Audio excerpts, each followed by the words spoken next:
Now I've taken some of the purple that I used earlier on in the painting and put that back onto the larger brush that I was using.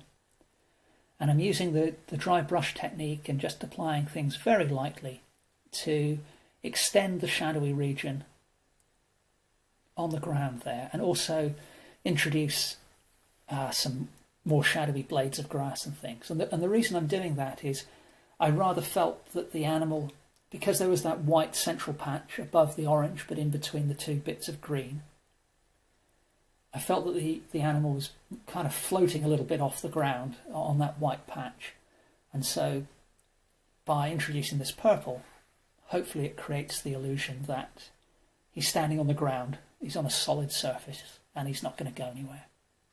So I personally feel that this particular deer, in this captured in this moment, he has wonderful poise. You know, he's really standing upright but without any sense of effort. He's looking around.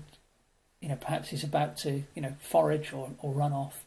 But I feel that there's a real upward direction to what's going on with the animal. And in order for that to be convincing, I feel he needed to stand on something solid so that his feet are planted, but he's going up. So I think yes, it's just pure ultramarine blue now on my brush. And I use that to pop in a couple of little shadow areas on the antlers. And I'm also adding shadow areas on the eye as well. So the way I typically deal with the eyes for animals is I try to take as simple an approach as possible. So I'll block in the rough shape of the area of shadow which typically surrounds the eyes. And then I will refine the shape by putting a lighter colour and just trimming the edges of that dark area. And then I'll put in other details like the highlights in the eye and things. And you'll see that in a few minutes, hopefully. Now what I'm doing here is picking out areas of very deep shadow on the animal's body.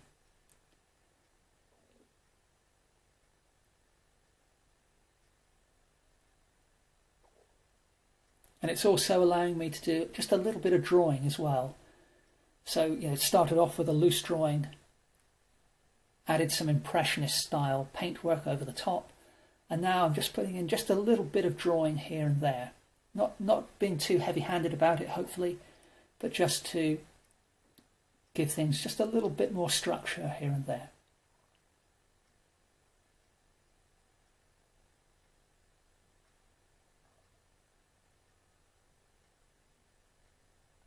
So throughout the process I've been using a flat brush all the way through, as you can see, but now I've switched to a small round brush. So, and as you just saw, I often, just to ensure I've got exactly the same colour, I pick up a little bit of paint off the other larger brush that I was using previously. So I'm just working on the eyes now and the nose. And I'll often take the same approach with the tip of the nose if it's a cow or a sheep or a deer. I'll block in a dark area in the approximate shape of the snout, and then I will pick out highlights around where the edge of the nostril would be, or across the top of the snout. And I find that's a really efficient way of describing what's going on. It might be perhaps more tempting to draw the outline of a nostril, colour that in dark, and then go around the outside with a lighter colour.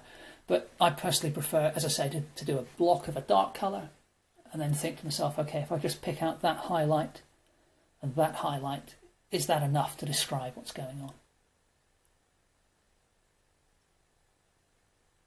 But it very much depends on the type of art you're trying to do. I've seen many incredible artists. They say start in the top right hand corner of their painting and they bring that up to completion straight away, and the rest of the canvas is pretty much untouched, and then they move down a section and do the same again and the same again. So you end up with a complete painting coming to life, moving from the top right hand corner down to the bottom left. I personally prefer to work in a different way, where hopefully I put down something everywhere and then I refine something everywhere again, and then gradually